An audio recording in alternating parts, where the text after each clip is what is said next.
Labdien, godātie radio klausītāji!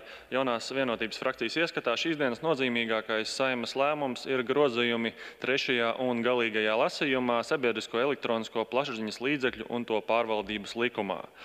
Tiks izveidots vienots sabiedriskais mēdījis, iekļaujot tajā Latvijas televīzija un Latvijas radio.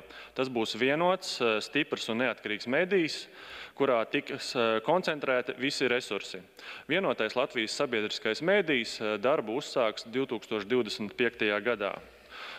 Mēs zinām, ka Latvijas radio šobrīd ir klausītākais radio Latvijā. Tāpat arī Latvijas televīzija ir skatītākais, LTV1 kanāls ir skatītākais kanāls un līderis un skatītākais kanāls Latvijā.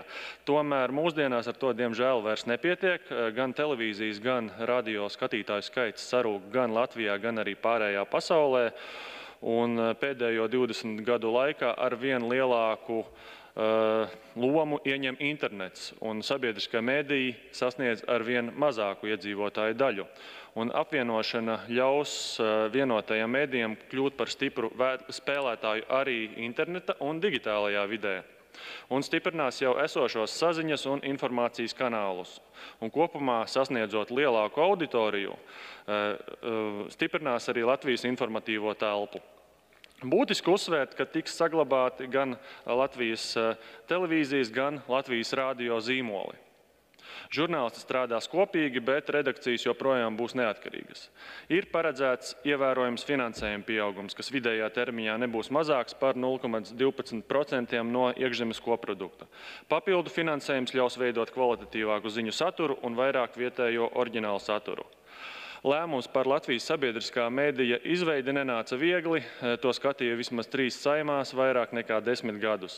Vēlamies uzsvērt, ka šis lēmums nav par to, kādās ēkās sabiedriskais mēdījis darbosies, vai tiks saglabāta vēsturiskā Latvijas radio ēka Doma laukumā. Lēmums par infrastruktūru un ēkām pieņems nevis politiķi, bet jaunā mēdīja valde ar darbiniekiem. Tomēr varam apliecināt, ka Cilvēktiesību un sabiedrisko lietu komisija rūpīgi sekos līdzi, kā praktiski notiks sabiedriskā mēdīja izveide, vai tiks ievērota taisnīga personāla un atalgojuma politika. Strādāsim pie tā, lai pilnveidotu finansējumu modeli, un tas būtu prognozējums arī ilgākā termiņā. Tas šoreiz no jaunās vienotības frakcijas viss. Vēlam jauku dienu un uz tikšanos nākamajos pārraidēs. Paldies!